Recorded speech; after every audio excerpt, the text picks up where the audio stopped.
तर दुसरीकडे कल्याणमधून लढण्यासाठी चॅलेंज करणारे विरोधक आता कुठे लपून बसलेत असा सवाल श्रीकांत शिंदेंनी केलाय।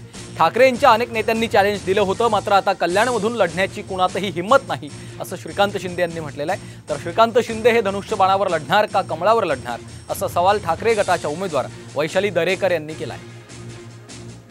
मोठे मोठे वल्गना करत होते, वाघ फिरत होते या ठिकाणी की आम्ही लढू, इथून कोणी कोणी नावं घेतली, कुठल्या नेत्यांची नावं होती या ठिकाणी।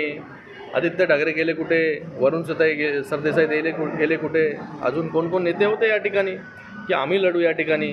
अरे ह्यांचं धोरण असं आहे की या ठिकाणी मतदारसंघामध्ये जी कामं झालेली आहे ही कामं पाहून जी आहे त्यांची कोणाची हिंमत जी आहे कल्याण लोकसभेमध्ये उभं राहण्याची झाली नाही। ह्यांच्यात हिंमत होती तर ह्यांनी उभं राहायला पाहिलं होतं या ठिकाणी। श्रीकांत शिंदे यांची उमेदवारी देवेंद्र फडणवीस यांनी जाहीर केली आहे, तर त्यांचं चिन्ह काय असेल, कमळ का धनुष्यबाण, ते त्यांनी ठरवलं आहे का की कुठल्या चिन्हावर ते लढणार आहेत?